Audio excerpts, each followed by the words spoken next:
Welcome to Showcase Nebraska. My name is Christina Dant, and today you are joining us for a very important cryptocurrency fraudulent episode brought to you by AARP.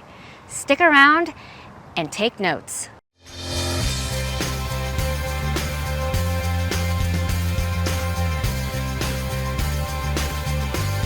I'm here at the state capitol with Todd, the state director for AARP.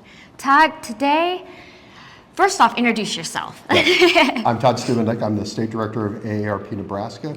AARP fights to empower people to choose how they live as they age. As we appreciate everything AARP does.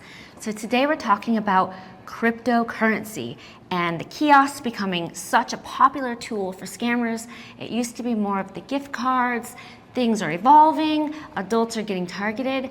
Why is this happening and how is this happening? Yeah, first of all, cryptocurrency kiosks, also known as cryptocurrency ATMs, it's estimated there's about 45,000 of them operation in the United States today. They are mainly found in retail locations, often convenience stores, and often right next to the regular ATM that we use all the time. The difference is with our regular ATM, we go to it, we access our bank account, and we withdraw cash from that account.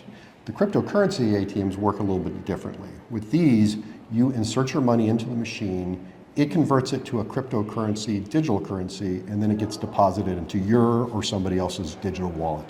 Okay. The reason why the scammers like this so much is once they convince their victims to go ahead and deposit that money into their digital wallet, it is virtually untraceable and it is gone forever. So if you go to a regular ATM or if you're walking into your drugstore buying a gift card, there is some sort of record.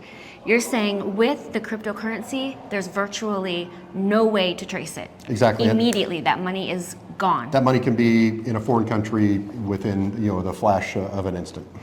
Okay, so for people who are getting targeted, how does that situation start? How do people not get involved? Yeah, the scammers will normally reach out to folks through social media, through a phone call, a text, or even an email. And there's a number of different ways they approach this. Oftentimes, these scammers, who, by the way, are very sophisticated criminals, everyone should know that, these scammers will pose as a government agency or a legitimate business, and what they're trying to do is give you a false sense of urgency. Oftentimes, they use threats and intimidation to tell you that you have some sort of outstanding debt, and that you need to send them money immediately or else there'll be consequences, oftentimes legal consequences.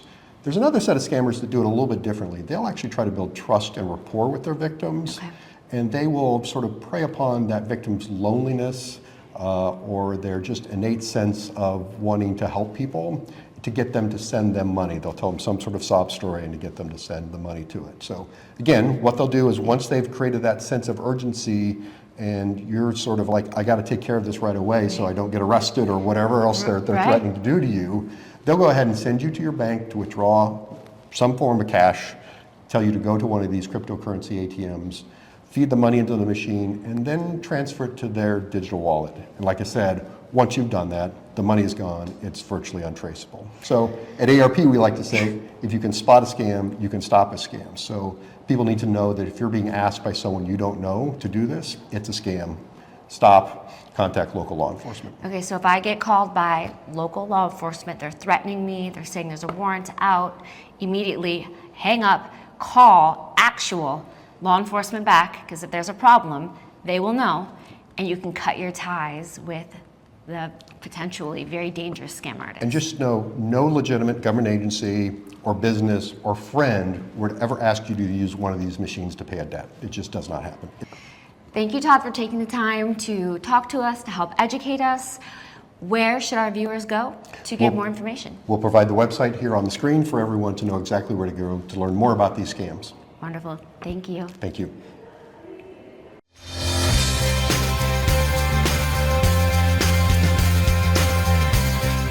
I am here with Ryan at the Attorney General's office. Ryan, will you tell our viewers what you do for the Nebraska Attorney General? I have the great privilege of serving the Attorney General as his outreach coordinator, and that is a role that involves me engaging with Nebraska constituents across the state, largely on terms of matters of consumer protection, how to detect, deter, defend against common frauds and scams. All right, so today we are talking about cryptocurrency scams and how they're different from all of the other scams that are out there. Well, actually, in terms of frauds and scams, they are the tried and true traditional scams moved into the 21st century, largely based on new payment technologies such as digital assets, notably cryptocurrency, new conveyance technologies like digital wallets and crypto kiosks, the blockchain, and then a heaping helping of confusion, which scammers can use to kind of cloak their activities and their intentions. So you speak of confusion. I had mentioned to you when I walked in here, I don't even know what cryptocurrency is. I think it's like something on a video game. So when you say that there's adults being targeted, not just young people, how would a scam like this start? Well, the most common technique is through what is known as social engineering. And social engineering can be defined as tricks to the mind as opposed to hacks to a computer. And the most common form of social engineering is through imposter scams. Imposter scams can take many various forms, but typically involve someone playing a role. And based on that role, reaching out to you by phone or by text message, sometimes by email, and they'll tell you a story. Many times that story is going to be too bad to be believed, too compelling to ignore, but it's going to create a level of urgency based on fear, worry, concern, that can then only be satisfied through some action that the caller directs you into taking, which is typically some form of payment. Increasingly, these payment forms have become the highly technical and confusing cryptocurrency or digital asset form. I'll give you some examples of the type of messaging that they might use. They can pretend to be law enforcement and tell you that your social security number has been attached to a crime. They can be a representative of the court and say that due to your failure to appear, there's a bench warrant for your arrest. They can report a security breach, for example, at your bank, and that for the safekeeping of your funds, they are recommending that you move those funds temporarily to a crypto account. One of the most common forms, though, and the ones that we're hearing often, are romance scams. And these are particularly impacting our older Nebraskans. And in so doing, isolation, loneliness tends to be a primary factor in victimization. So someone might reach out innocently through an online dating app and, with the benefit of time, cultivate a relationship that breeds trust. Sooner rather than later, that trust is going to be tested. Yes. And it's going to be tested in one of two forms. It's either going to be a temporary hardship where the online interest asks for your help financially, or it's going to be encouragement to maybe invest together to build wealth for the relationship and for a happy future by investing in cryptocurrencies. Okay, so again, we could talk about this for hours. There's so much information for our viewers out there who don't know what's going on there. You worry about your loved ones, your older family members. What do our viewers do to protect themselves or protect people around them from this happening? Well, we are creating and distributing new information on this emerging scam. We have created a one-page, two-sided collateral on crypto investment scams, how to recognize what to do. We have also incorporated that with additional detail into our newly revised Recognize and Report Scams book. Both are available on our website or by calling our office and asking for hard copy. But from that new information, there are 2 or 3 signs that I would recommend the general viewer be aware of. First and foremost is that recognize that romance in crypto is a red flag. They really don't go together. If you're being asked to invest in crypto by an online love interest, walk away. In fact, run away. Run. Exactly. Secondly, if you are asked to move an innocent conversation onto a sophisticated encrypted app, an app like WhatsApp, Telegram, Signal, that should give pause for concern. And then third, if you are being promised basically news that is too good to be true, an outsized investment where you might be able to double your money in a very short term, recognize that most money grows slowly at a market rate of return, which can be 7.5% to 10% in a very good year, but doubling your money is not likely. So if it sounds too good to be true, it probably is. If it sounds too good to be true, it is. Okay. You've given us a lot of ways to protect ourselves. I know we're going to put the websites and contact number at the bottom of the screen. Ryan, thank you so much. It's always a pleasure, and just thank you for helping protecting our community. Thank you for having me.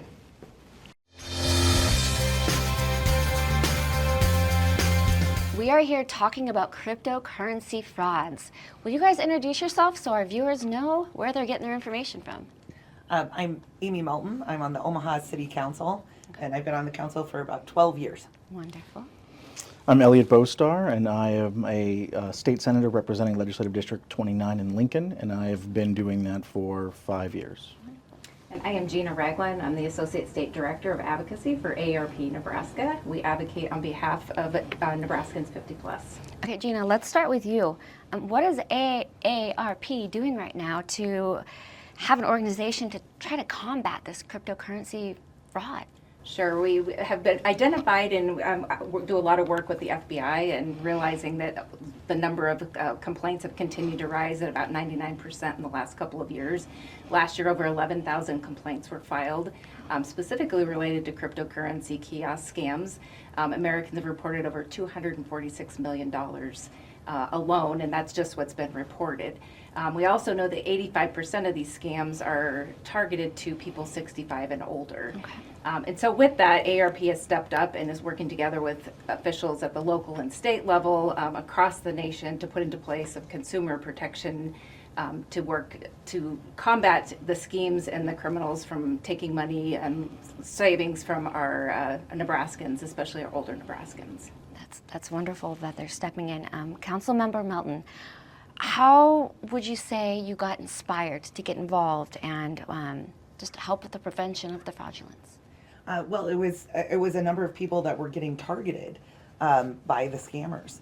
I actually had a couple clients. I'm also an attorney in Omaha, and I had some of my clients who called. In fact, one of my clients was on her way. She had gotten cash out of her bank, was on her way to a cryptocurrency ATM, and she was being told that it was a sheriff on the line, and she was going to be arrested for missing jury duty. And she had to take $4,000 and go deposit it into an ATM and then report to the sheriff's office. Fortunately, she called my office, and somebody who answered the phone in my office knew well enough, got an attorney on the phone and said, "It's a scam. Do not deposit that money." Then I contacted the sheriff's office because they were going to be reporting to the sheriff, and Sheriff Aaron Hansen of Douglas County said, "Amy, I can't tell you how many people are getting scammed this way." And a lot of the people are older. My client was a mom with 5 kids who believed she could have missed jury duty. She's got a lot going on.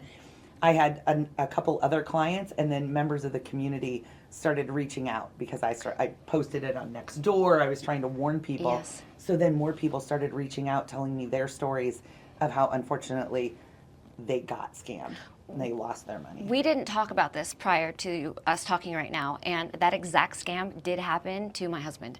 I had been working with AARP doing these interviews last year. He got a phone call, same thing, jury duty. I watched him go red, immediately terrified, and then it got a little wild. The conversation got wild. He hung up and he actually did call. So, I mean, it happened to us.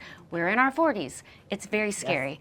All right, Senator Bostar, may you share what inspired your work with the Legislative Bill 609 and what it took to get this bill crossed? Yeah, of course, and thank you. So this issue, we've been receiving a lot of phone calls at our office from constituents and other folks in Lincoln about being subject to these fraudulent activities. I don't think folks really understand how widespread this is. Mm-hmm. It's a significant problem, and while it is affecting everyone, it is, predominantly our community's most vulnerable individuals who are becoming victims of this kind of activity.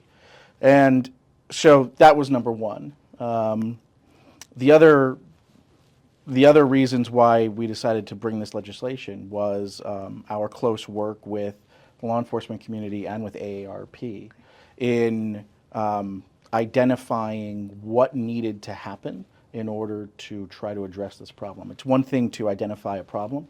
But it takes a lot of work to then figure out how to craft a solution that will truly work for everyone and try to protect people. Can you fill us in a little bit more about the ordinance? Well, after speaking with Sheriff Hansen, we were trying to come up with what could we do? What could we do to help try and prevent people from getting scammed? And we were actually the first city, I believe, in the nation, because I couldn't find another city that had done anything. We did an ordinance requiring a warning to be put on all of the cryptocurrency ATMs. And it has a phone number, 402-444-SCAM.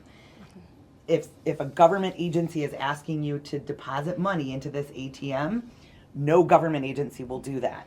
And if you want to check, you can have this number. The problem that we've run into is the owners of the cryptocurrency ATMs actually sent emails out to the places that have the ATMs, gas stations, Walgreens, bakers.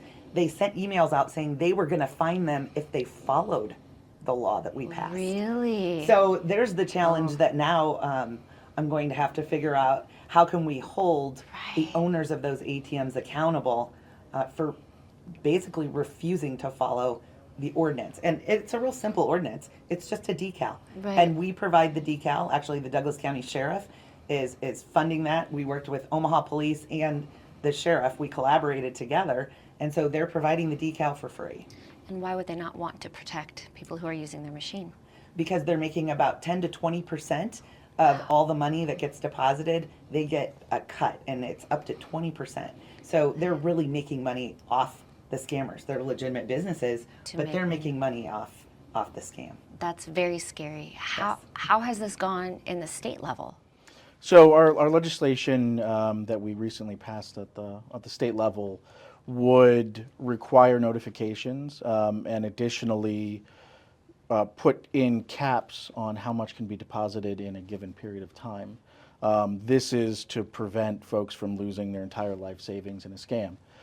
We also implemented statutory requirements that provide for refunds. So if someone were to get fraudulently influenced to deposit funds into one of these machines, within a certain window of time, should it be determined to have been fraud, they are entitled to a refund of their money.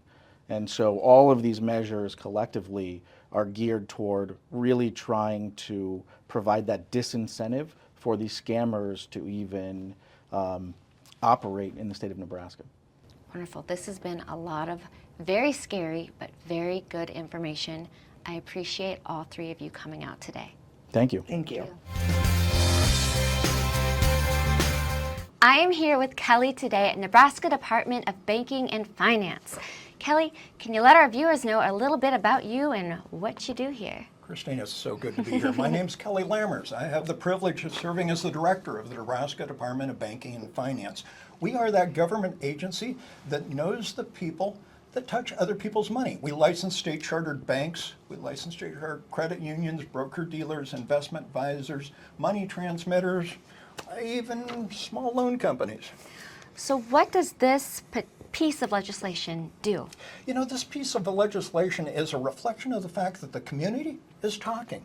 We have an entire state, very big state, I might add, that reaches out and all of a sudden they have questions and they want to know what is this electronically controllable record and how does this work with ATMs and what is going on. And what this piece of legislation does, what this law does today, is it brings about financial literacy. It brings about the fact that the community has gathered together.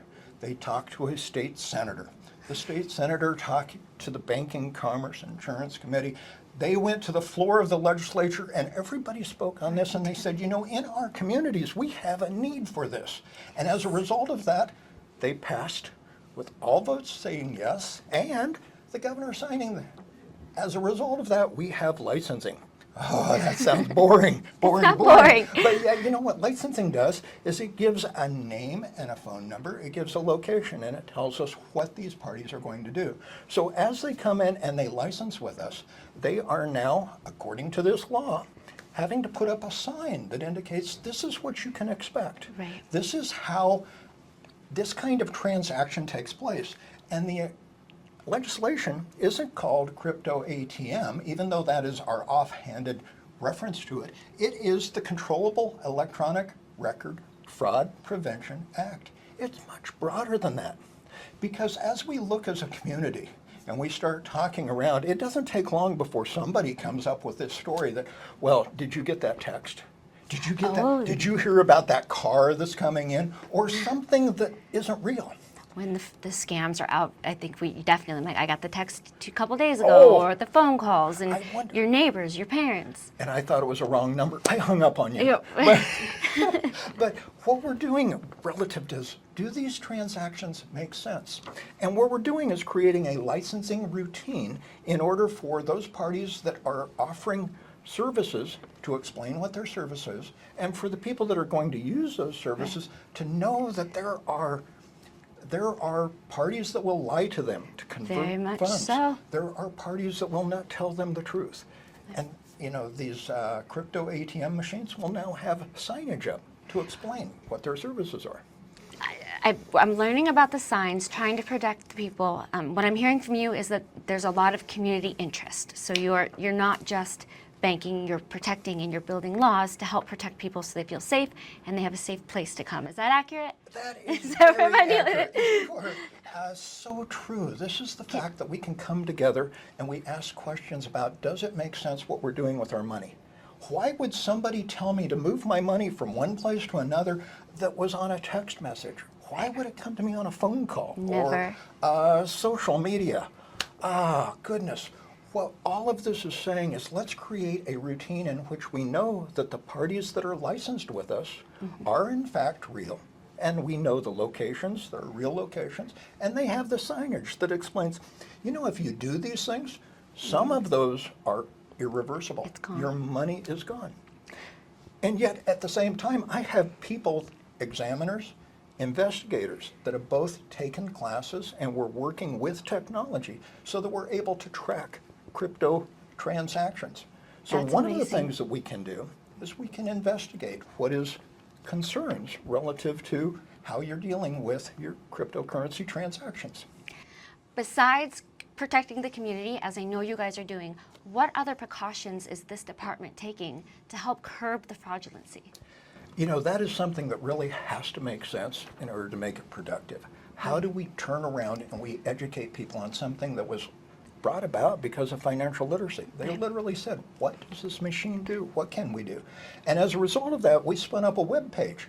The Department of Banking and Finance web page is Make Sense, C-E-N-T-S, Makes Sense, S-E-N-S-E. So the conversation literally comes down to, does this make sense? Is this as you expect it to be? And the Department of Banking works with banks, credit unions, and these crypto ATMs as well. We also work with the Nebraska Financial Innovation Act. As a result of that, there's a great deal of outreach that we do relative to explaining Nebraska is growing. We have more billion-dollar banks in the state of Nebraska than the state of Colorado. That is impressive. Impressive. Okay, so you're saying if it doesn't make sense, it probably doesn't make sense. Well stated. Trust your gut. They have sources here. Do your banking. Don't trust a text, a phone call, a threat. Never be forced into giving money. Am I missing anything that you have gone over with us today? You've absolutely explained all of that. And then, if this just doesn't make sense, file a complaint with us. Yes. Reach out to us. Give us a call on the telephone. Those are the old-fashioned communication things. We will work with you relative to answer your question, because it really has to make sense in order for you to make money. Making sense? Maybe that joke didn't work on TV. It was funny. It worked. Yeah. It worked. Thank you for having me here at the Department of Banking and Finance. Kelly, this has been incredible for you guys. We've got the website down there. Say it for us one more time. Make sense? Make sense.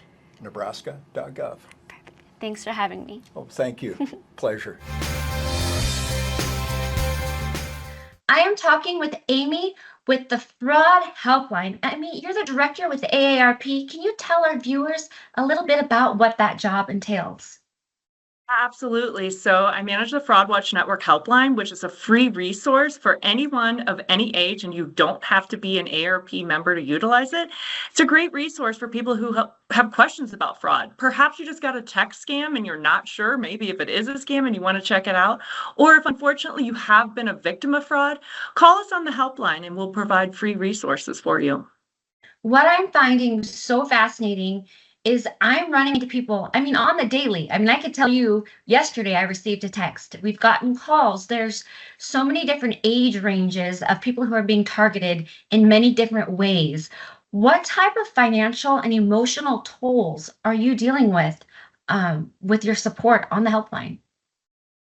Uh, A lot of tolls, not just financial losses, but the loss of safety and security, the loss of trust in yourself and trust in community. I think oftentimes we focus more on the financial loss, which is significant. Let's be clear, last year they estimated $12.5 billion was lost. But we're finding that the negative emotional outputs can often last longer than the financial devastation. These crimes are insidious and they're really affecting people's mental health.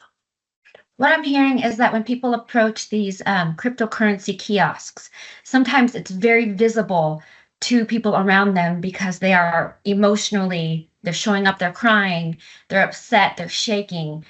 Have you received phone calls of people trying to almost create an intervention? Yeah, absolutely. We've heard from people who have come into stores and seen a distraught person and actually ask us for advice on how they can help. I've actually seen some body cam footage from police officers who have tried to intervene. That is what is so bad and tricky, honestly, about these crimes is that the victim is in such an emotional hijack, so to speak, that they can't think cognitively. They're just focused on getting their problem solved, and they're so focused on putting that money in that machine that oftentimes it's difficult to intervene, but we still request that people try. Are there any other signs besides necessarily, they're at that kiosk? Any other signs that we can look out for our family members, our loved ones, our neighbors? Yeah, some of the signs that people need to look out for a family member being a victim of a scam is certainly secrecy. They're not telling you things, or they're asking you, how do I download this app on my phone? When you're like, why do you need an app like that? That's an encrypted app. They're asking you for money. They're asking you about cryptocurrency. Anything that seems out of the norm, start asking questions and ask them in a kind and empathetic way to keep those lines of communication open. This is a we problem, it's a community problem, and we all need to be engaged on fighting fraud. And I know that I'd mentioned that I'm seeing this with all age groups, but I know we were talking before the interview and you had mentioned that the larger target is someone who is older, who is going to be more confused. Um, Besides calling the helpline, is there any other ways that we can help them, or someone if we know they're already in trouble? Certainly, just like we protect our home and our personal safety, we need to protect our financial safety, and we need to set up barriers, protecting our social media, protecting our devices, our phone, having open conversations. Say, hey, mom, dad, I just saw this great piece on fraud. What would you do if someone called you and directed you to a crypto machine or said you needed to buy a gift card or that your grandson was in trouble? Almost role play. And just, every one of us is a target for these scams. But older adults do hold the majority of wealth in the United States. And just like, bank robbers rob banks, the criminals go where the money is. Well, that makes a lot of sense. You have been extremely helpful. I always take these interviews, and I call my mom and relay everything. This is valuable information. I hope that our viewers out there have taken a lot of this in, and it has just been a pleasure today, Amy.